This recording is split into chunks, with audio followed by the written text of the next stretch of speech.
Hello everyone, আমি সুমনা। আমার নতুন একটা ব্লগে আপনাদের অনেক অনেক স্বাগতম। আজকের বারটা শনিবার, আর এখন এখানে চলছে ইস্টার হলিডে। এই সপ্তাহে তো একটা লম্বা উইকেন্ড পাওয়া গেছে। শনি রবি তো এমনিই ছুটি, আর ইস্টারের জন্য সোমবারও ছুটি অচিন্তের অফিস আর আদ্রিকের স্কুলের। আর এখন বাজে ওই সকাল 9টার মতো। আর দেখুন কি সুন্দর আজ রোদ উঠেছে। সকালটা এত সুন্দর রোদ ঝলমলে দিয়ে শুরু হলেও সারা দিনটাই থাকবে আজ মেঘলা আর তার সাথে বৃষ্টি। চলুন এখন রান্নাঘরে গিয়ে ঝটপট সকালের ব্রেকফাস্টটা বানিয়ে ফেলি। তারপর একবার সুপার মার্কেটেও যেতে হবে। রবি সোম দুদিনই আমাদের এখানে সব বন্ধ, তাই বাড়ির সামনে সুপার মার্কেট থেকে দরকারি কিছু জিনিস কিনে নিয়ে আসবো। আজ বানাবো একটু সাবুর খিচুড়ি। যেহেতু আজ ছুটির দিন, সকালে হাতে কিছুটা সময়ও পাওয়া যায়, তাই ভাবলাম আজকে এটা বানাই। সারা সপ্তাহ তো আদ্রিক খায় ওই দুধ ওটস নয় দুধ কর্নফ্লেক্স, আর আমরা তো ব্রেড। এই ছুটির দিনগুলোই একটু অন্যরকম ব্রেকফাস্ট বানানো হয়। এখানে আমি সাবুটাকে ভালো করে ধুয়ে 2 ঘন্টার মতো ভিজিয়ে রেখেছিলাম। এখন দেখলাম সাবুগুলো ভিজেও গেছে। আজ এই সাবুর খিচুড়িটা রান্না করব মহারাষ্ট্রিয়ান স্টাইলে। এবার এখানে একটু ঘি দিয়ে দিলাম। লাগবে একটু আলু সেদ্ধ, আদা বাটা, ধনেপাতা, মটরশুঁটি, টমেটো আর বাদাম। ঘিটা গরম হলে ফোড়নে দিচ্ছি গোটা জিরে, কারি পাতা, একটু আদা বাটা। এবার এইগুলো একটু নাড়াচাড়া করে দিয়ে দেব টমেটো কুচি আর সেদ্ধ আলু। 1 থেকে 1.5 মিনিট একটু ভেজে নেব। তারপর দিয়ে দেব মটরশুঁটি আর স্বাদ মতো নুন দিয়ে একটু ভেজে নেবার পর দেব বাদাম। বাদামটাকে দিয়ে একটু ভেজে নিয়ে এর মধ্যে দিয়ে দিচ্ছি ভিজিয়ে রাখা সাবুদানা আর গোলমরিচ। এবার ভালো করে মিশিয়ে নেব। 3 থেকে 4 মিনিট সময় ধরে লো টু মিডিয়াম ফ্লেমে সাবুদানাটা ক্রমাগত নাড়তে হবে। দেখুন 3-4 মিনিট ভাজার পর রংটা কেমন পরিবর্তন হয়ে গেছে। এবার এর মধ্যে দিয়ে দেব স্বাদ মতো নুন আর চিনি দিয়ে ভালো করে মিশিয়ে নেব। আর সব শেষে দিয়ে দেব একটু ধনেপাতা কুচি আর লেবুর রস। এখানে আমি আদ্রিক খাবে বলে কাঁচা লঙ্কাটা দিলাম না, তবে সাবুর খিচুড়িতে কাঁচা লঙ্কা দিলে কিন্তু খুব ভালো টেস্ট হয়। ব্যাস হয়ে গেছে রান্নাটা। এবার চট করে থালায় ঢেলে নিই।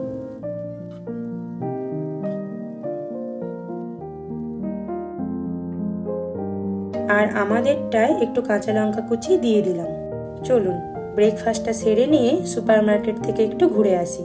আর ভাবছি আপনাদেরকেও আজ সুপার মার্কেটে নিয়ে যাব। এখানে যে কোনো ফেস্টিভ্যালে সুপার মার্কেটগুলো খুব সুন্দর করে সাজায়, তাই আজ আপনাদেরকে দেখাবো ইস্টারে কেমন সাজিয়েছে এখানে দোকানপাটগুলো। তো চলুন সুপার মার্কেটে চলে এসেছি। এখন মার্কেটের ভেতরে গিয়ে সব জিনিসপত্রগুলো একে একে নিতে থাকি।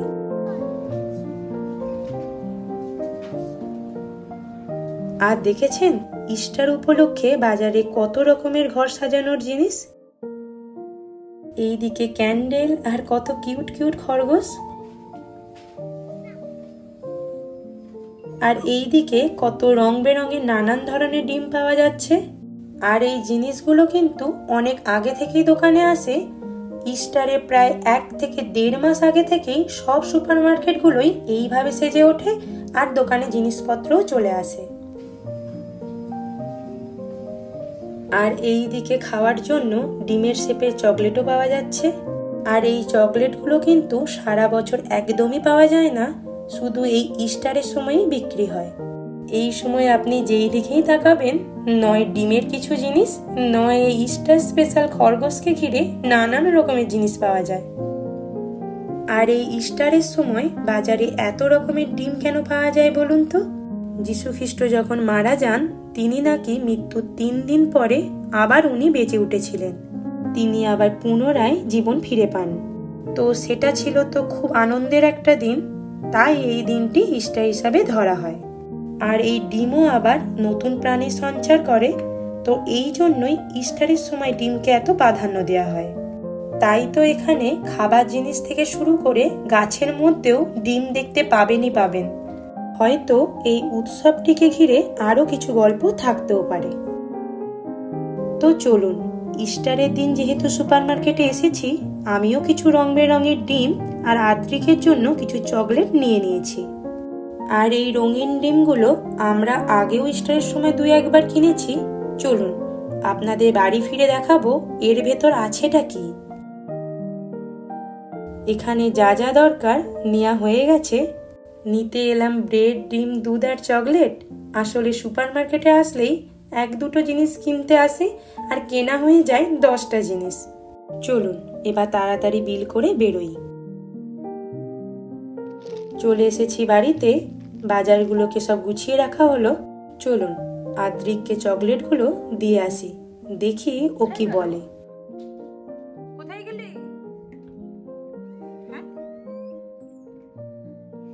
কি করছিস?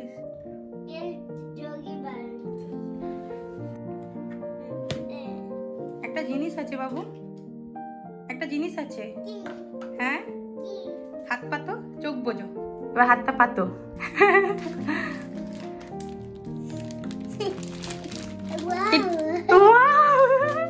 যা ওখানে রাখো, ওখানে রাখো, দেখো কি।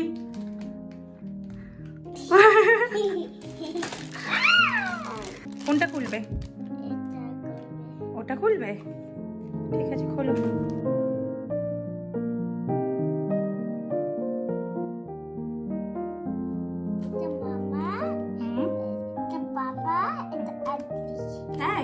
তো সব নয়, এটা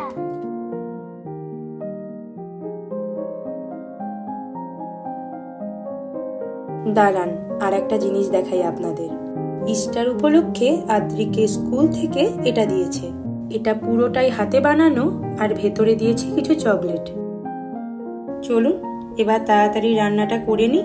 তারপর এখানে একটা জায়গায় ইস্টার ইভেন্ট আছে, তো দুপুরে খাওয়া দাওয়া সেরে সেখানেই যাব আর আপনাদেরকেও নিয়ে যাব। এই ডিমগুলো যখন নিয়েই এলাম, দাঁড়ান ছাড়িয়ে দেখাই আপনাদের। আর এই দিকে আদ্রিকও বলছে ও ছাড়াবে। চলুন তাহলে ছাড়িয়ে দেখাই কি আছে। বেসিক্যালি এটা সেদ্ধ ডিম, উপরটা কালার করে বিক্রি করে। ডিমগুলো যেহেতু ছাড়িয়েই ফেললাম, ভাবছি ডিমেরই কিছু একটা রান্না করে ফেলি। আর এইদিকে তো অচিন্ত মাটনের ঝোল বানিয়ে ফেলেছে। বলছে ছুটির দিন শনিবারের দুপুর মাংসের ঝোল দিয়ে ভাত খাবে, তাই নিজেই বানিয়ে ফেলেছে। চলুন এই ডিমগুলো দিয়ে ভাবছি একটু ডিমের কোরমা বানিয়ে নিই। প্রথমে কড়াতে তেল দিয়ে তেলটা গরম করে নিয়েছি। এবার কেটে রাখা ডিমের টুকরোগুলো দিয়ে দিলাম আর দিলাম একটু নুন দিয়ে ডিমগুলো হালকা ভেজে তুলে রাখবো।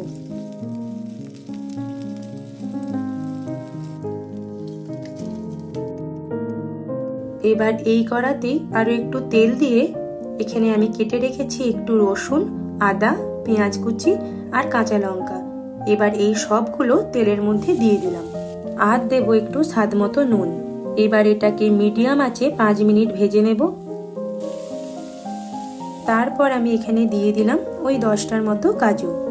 এবার কাজুটা দিয়ে আরো কিছুক্ষণ ভেজে দিয়ে দেব একটু ধনে গুঁড়ো, জিরে গুঁড়ো আর গোলমরিচের গুঁড়ো। এবার ভালো করে মিশিয়ে আরো কিছুক্ষণ ভেজে নেব। এবার এটাকে ঠান্ডা করে পেস্ট করে নেব। এখানে আরো একটু তেল দিয়ে দেব। তেলটা গরম হলে ফোড়নে দিয়ে দেব দারচিনি, এলাচ, লবঙ্গ, শুকনো লঙ্কা। যখন ফোড়ন থেকে একটা সুন্দর গন্ধ বেরোতে শুরু করবে, তখন আমি বেটে রাখা মশলাটা দিয়ে দেব। এবার মশলাটা কিছুক্ষণ কষে নিয়ে দিয়ে দিলাম একটু দই। এবার ভালো করে মিশিয়ে মিডিয়াম আঁচে ওই 5 মিনিট রান্না করার পর এখানে দিয়ে দেব 1 কাপের মতো দুধ আর একটু জল। এবার গ্রেভিটা ফুটে উঠলে দিয়ে দেব ভেজে রাখা ডিমগুলো। 2টো চেরা কাঁচা লঙ্কা দিয়ে দিলাম। এবার ভালো করে মিশিয়ে লো ফ্লেমে ঢাকা দিয়ে 10 মিনিট রান্না করে নেব। ব্যাস, ডিম কোরমা একদম রেডি। আর জিরা রাইস দিয়ে এই ডিম কোরমাটা খেতে বেশ ভালো লাগে, তাই ভাবলাম ভাত তো কড়াই আছে, চট করে একটু জিরা রাইস বানিয়ে নিই, তাহলে রাতে ফিরে আর রান্নার ঝামেলা থাকবে না। ওই কড়াতে একটু ঘি দিয়ে দিয়েছি, ঘিটা গরম হলে দিয়ে দেব তেজপাতা, এলাচ, দারচিনি, সাদা জিরে, শুকনো লঙ্কা আর দিয়েছি একটু কারি পাতা আর স্বাদ মতো নুন দিয়ে একটু ভেজে নিয়ে ভাতটা দিয়ে দেব। একটু গোলমরিচ গুঁড়ো দিয়ে ভালো করে মিশিয়ে ওই 2-3 মিনিট একটু ভেজে নেব। শেষে দিয়ে দেব একটু ধনেপাতা কুচি। ব্যাস, আমার আজকে জিরা রাইস তৈরি। দুপুর এখন 1:30টার মতো বাজে। তো প্লেটের মধ্যে ভাত, মাংসের ঝোল, ডিমের কোরমা আর একটু গরম গরম বেগুনি ভেজেছি। তাহলে চলুন, এত সুন্দর সুন্দর খাবার দেখে আর ওয়েট করতে পারছি না। আমরা খাওয়া দাওয়া সেরে তাহলে বেরোই। দুপুর 3টের মতো বাজে এখন। বেরিয়ে পড়েছি আমরা। যাব লুভেন সিটি হলে। হবে ফোক ডান্স। বিভিন্ন দেশ থেকে আসবে, যেমন জার্মানি, স্পেন, চেক রিপাবলিক, আরও অনেক দেশ থেকে আসবে ডান্স পারফরমেন্স করতে। তারপর থাকবে একটস। বাড়ি থেকে বেশি দূর না, ওই 10 মিনিটের হাঁটা পথ। আমাদের এখানে এবছরই প্রথম, আর আজ যা বাজে ওয়েদার, যখন তখন বৃষ্টি নামলো বলে। এই তো চলে এসেছি। কি ভিড় দেখুন। দেখি সামনের দিকে যেতে পারি কিনা। এই দিকে আবার বৃষ্টিও শুরু হয়ে গেছে। অচিন্ত তাই আর ছেলেটাকে নিয়ে এখানে এলো না। ও পাশের একটা কফি শপে ওকে নিয়ে বসে আছে। এই বৃষ্টির মধ্যে আমিও বেশিক্ষণ থাকবো না, ওই কিছুক্ষণ দেখেই বাড়ি ফিরবো।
এইদিকে ডান্স পারফরমেন্স শেষ হয়ে গেছে।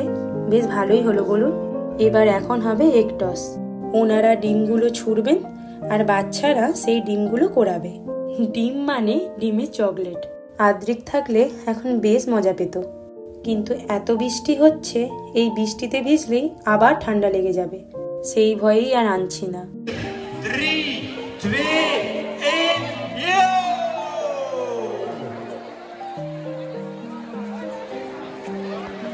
Nog 9322. Ik zie daar al mensen naar hun hoofd grijpen. Ik hoop dat dat van de paaseitjes is en niet van de Stella. En wie smijt er wat uitjes naar het prachtige stadhuis? Ah!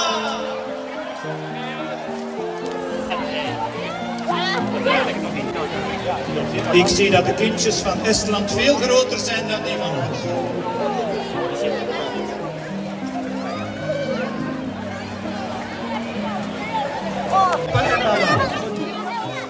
Basje, waar zijn de papa en de mama van Bas? ডিম কোরানো শেষ।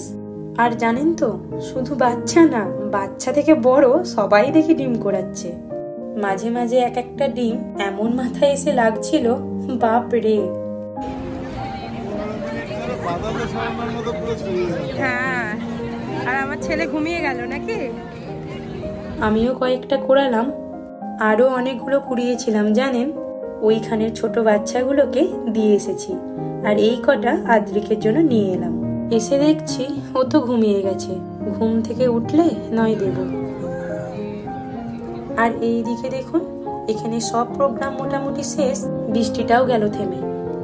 যাই হোক, চলুন, ভালোই কাটলো আজকের দিনটা। আর কিছুক্ষণ, ওই আধা ঘন্টার মতো থেকে আমরাও ফিরে যাব বাড়ি। তো ব্লগটা তাহলে এখানেই শেষ করছি। যদি ব্লগটা ভালো লেগে থাকে তাহলে অবশ্যই like, comment, share and subscribe করতে ভুলবেন না। সকলে খুব খুব ভালো থাকবেন, সুস্থ থাকবেন। আবার দেখা হবে খুব তাড়াতাড়ি নতুন কোনো একটা ব্লগে। ততক্ষণের জন্য বাই বাই।